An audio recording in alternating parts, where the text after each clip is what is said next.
चलिए सीधे उस एक सवाल से शुरू करते हैं जो शायद हम सबके मन में कभी ना कभी आता है कि भाई हमारे दिमाग का असली कंट्रोलर है कौन।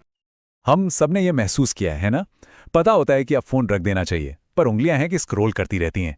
या फिर ऑनलाइन शॉपिंग में वो चीज़ खरीद लेते हैं जिसकी कोई ज़रूरत ही नहीं थी। मतलब ऐसा लगता है जैसे कोई और ही हमारे फैसले ले रहा है। और पता है, इसकी एक बहुत सीधी सी वजह है। वो ये कि हमारे मन का, आप सोचिए, 90% से भी ज़्यादा हिस्सा वो हमसे छिपा हुआ है। वो हमारी जानकारी के बिना ही काम कर रहा है। ये एक तरह की अदृश्य शक्ति है जो पर्दे के पीछे से हमारी पूरी जिंदगी को चला रही है। इसे समझने का सबसे अच्छा तरीका है एक आइसबर्ग का उदाहरण लेना। पानी के ऊपर जो वो छोटी सी नोक दिखती है ना, वो बस शुरुआत है। वो हमारा चेतन मन है। असली खेल वो तो उस विशाल हिस्से में चल रहा है जो पानी के नीचे हमारी नजरों से पूरी तरह छिपा हुआ है। तो चलिए आज इसी छिपे हुए ऑपरेटिंग सिस्टम की एक एक परत को खोलते हैं और अपने मन के उन 3 हिस्सों से मिलते हैं जो मिलकर हमारी दुनिया की हकीकत बनाते हैं। तो सबसे पहले आता है हमारा चेतन मन, यानी कि कॉन्शियस माइंड। ये मन का वो हिस्सा है जो अभी इस चर्चा को सुन और समझ रहा है। यही लॉजिक लगाता है, चीजों को एनालाइज करता है और सोच समझकर फैसले लेता है। सीधी सी बात है, ये हमारे दिमागी आइसबर्ग की वही नोक है जो सबको दिखाई देती है। अच्छा, अब सतह के ठीक नीचे आता है अवचेतन मन या सबकॉन्शियस माइंड। इसे आप अपनी आदतों, अपनी भावनाओं और गहरे विश्वासों का एक स्टोर रूम समझ लीजिए। यह हमारी जिंदगी को ऑटो पायलट पर चलाता है, जैसे बिना सोचे समझे गाड़ी चलाना या घंटों तक फोन पर स्क्रॉल करते चले जाना। ये सब इसी का काम है। और फिर सबसे गहराई में छिपा है अचेतन मन, यानी अनकॉन्शियस माइंड। ये सबसे ज्यादा रहस्यमयी हिस्सा है। यहाँ हमारी वो सारी दबी हुई यादें, बचपन के ट्रॉमास और वो गहरी इंस्टिंक्ट्स छिपी होती हैं जो हमारे बर्ताव को इस तरह चलाती हैं कि हमें खुद भी इसका एहसास तक नहीं होता। तो इन तीनों में मोटा मोटा फर्क क्या है? देखिए, चेतन मन तर्क से चलता है, हम कोशिश करके उसे रोक सकते हैं। लेकिन हमारा अवचेतन मन वो विज्ञापनों और बार बार दोहराए जाने वाली बातों से बहुत बहुत आसानी से प्रभावित हो जाता है। और अचेतन मन का क्या? उससे तो हमारे गहरे डर और सामाजिक दबाव का इस्तेमाल करके मैनिपुलेट किया जा सकता है और हमें इसकी भनक तक नहीं लगती। और यहीं से कहानी और भी दिलचस्प और थोड़ी डरावनी हो जाती है, क्योंकि हमारा ये जो दिमागी सिस्टम है ये अकेला नहीं है। बाहर की दुनिया में ऐसी ताकतें मौजूद हैं जो इसे लगातार हर पल निशाना बना रही हैं। यहाँ एक बात गांठ बांधने वाली है। आज का जो मॉडर्न कैपिटलिज्म है वो हमारे तर्क या विल पावर से बहस नहीं करता, बिल्कुल नहीं। वो सीधे हमारे ऑटो पायलट सिस्टम यानी हमारे अवचेतन मन को हैक करता है। इसको एक छोटे से उदाहरण से समझते हैं। मान लीजिए एक ऐड दिखता है जिस पे लिखा है लिमिटेड टाइम ऑफर। ये एक ट्रिगर है। हो सकता है हमारा चेतन मन कहे अरे मुझे इसकी जरूरत नहीं है, लेकिन अवचेतन मन के अंदर कुछ खो देने का डर, जिसे हम FOMO भी कहते हैं, वो तुरंत एक्टिवेट हो जाता है। और इससे पहले कि हम कुछ सोच समझ पाएं, हम वो चीज़ खरीद चुके होते हैं। और हाँ, ये सब कोई तुक्का नहीं है।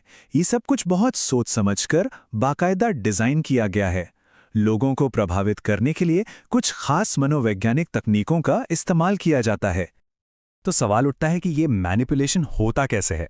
इसकी कई टूल्स हैं, जैसे इमोशनल मैनिपुलेशन जो हमारे डर और इनसिक्योरिटी को टारगेट करता है।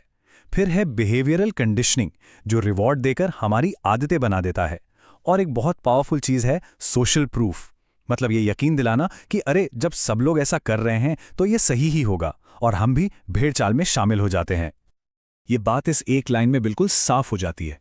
फोन पर आने वाली एक छोटी सी नोटिफिकेशन की आवाज़ या फिर किसी सेल का अलर्ट, ये सिर्फ सुझाव नहीं है, ये असल में हमारे दिमाग के अवचेतन हिस्से को दिए गए सीधे सीधे कमांड्स हैं। इन्हें बनाया ही इसलिए गया है ताकि हमारा लॉजिक, हमारा तर्क बीच में आ ही ना पाए। लेकिन अच्छी खबर यह है कि हम बेबस नहीं हैं। इस कंट्रोल को वापस हासिल किया जा सकता है।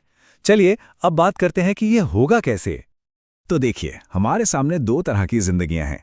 एक है ऑटो पायलट पर जीना, जहां बाहरी ताकतें हमें कंट्रोल करती हैं, और दूसरी है इरादे के साथ जीना, जहां हमारे फैसले हमारी अपनी वैल्यूज से आते हैं, किसी ऐड या नोटिफिकेशन से नहीं।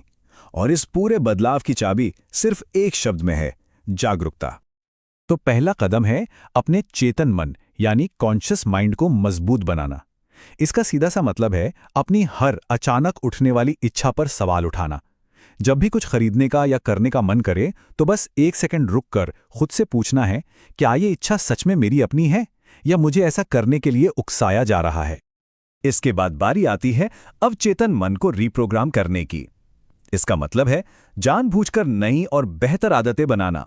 हम अपने अंदर कौन सी जानकारी जाने दे रहे हैं, किन लोगों को सोशल मीडिया पर फॉलो कर रहे हैं, कौन सी खबरें देख रहे हैं, इसे सोच समझकर चुनना होगा। अपनी इंफॉर्मेशन डाइट को ठीक करके हम अपने ऑटो पायलट सिस्टम को एक नई बेहतर दिशा दे सकते हैं।